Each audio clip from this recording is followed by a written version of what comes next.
So Congress is making it clear that when it wants the president to declassify intelligence on COVID's origins, the House, with the Democratic support, voting unanimously to pass a Republican bill, which could do just that. So the vote comes after a hearing this week where witnesses backed the leak theory as the likely cause of the pandemic. The Senate passed that bill unanimously last week, and now members of both parties agree they want the truth for the American people. I believe that the IC should make as much public as they can, consistent with the overriding need to protect sources and methods. Transparency is a critical element of our democracy. The factual grounding of the IC's analysis can be an antidote to the speculation, the rumor, and the theories that grow in the absence of good information. Meantime, the former White House top COVID doctor clapping back after that House hearing where criticism rained down on him. Former CDC Director Robert Redfield testified that Dr. Anthony Fauci froze him out of discussions of the lab leak theory as the pandemic's possible cause. Dr. Fauci telling Neil Cavuto that is not true. He also denied Congressman Jordan's accusations that he financially rewarded scientists for writing a paper discounting the lab leak theory. Dr. Fauci also claiming this. I keep an open mind, and I've always done that. And that circus that went on at the hearing about accusing me of trying to get people to be convinced one way or the other was really very unseemly and had nothing to do with reality. Here's Fauci, though, over the last couple years. I'll let you decide. Is very, very strongly leaning towards this could not have been artificially or deliberately manipulated. I invite you to look and ask any one of those virologists who were there. And when they finally looked at it carefully, they said, you know, upon re-looking at this carefully now, we think it's more likely that it was a natural evolution. Tammy Bruce, Fox News contributor and host of Get Tammy Bruce on Fox Nation, joins me now. All right. First of all, Trump's CDC director, said that Fauci deliberately ignored him to cover up the lab leak claims. So when you hear Fauci tell you the exact opposite, what goes through your mind? Well, this is a man who we've seen, and we saw it here, even in his response to what the hearings at the House. A kind of smug arrogance, right? Literally a nose in the air, always above everyone else, condemning everyone else's conversation. What we did not have during his time was any kind of a debate. It was that they just really never knew. They couldn't figure it out. They didn't know. Oh, it looks like it's, more likely or believable, or it's not believable, this thing. But we never had a serious conversation with details and facts. Now we are.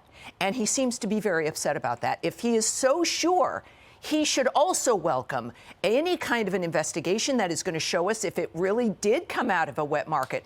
But both the FBI and the Energy Department, of course, now are saying, yeah, no, we believe it came from the lab. Low confidence, medium confidence. But in their investigations, there was an actual result. And they're saying it comes from the lab. That's why what the House is doing and what the Senate, a unanimous voice approval of this, to wanting these COVID origins to be declassified. Finally now, political parties are realizing, with perhaps Lori Lightfoot's failure in Chicago, with the FBI and the Energy Department's assessment, that the American people want the truth. We've always wanted the truth, and we're not going to be bullied anymore by Anthony Fauci's smug arrogance telling us to all shut up. Yeah, there are op-eds that are basically saying, why did scientists, basically deceive everyone about COVID-19? And the fact that they knew what they know, and they've known this for 3 years, when all of us were wondering, and especially those who have lost loved ones, how did this happen? They knew how it happened, and they deceived the American public. So why are we to believe him now? Well, but see, that's it. This is about legitimacy of government,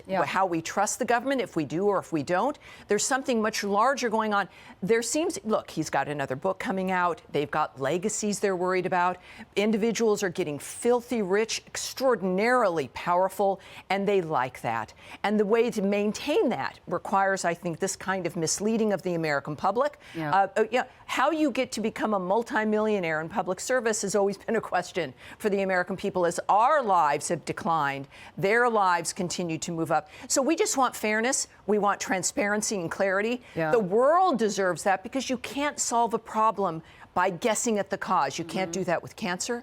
You can't do that with mental health. You certainly can't do that with something like COVID. And when it comes to what China's doing, we're always most at risk when it comes to not knowing what's happening at the moment, and we can only really know when we're being honest with ourselves and with the world. How do you explain the money that was given to the scientists who worked on the research? That's what I don't understand. Like, there has to be a money trail or a paper trail. Well, of course there is, and that's why there is such resistance to what the House is doing.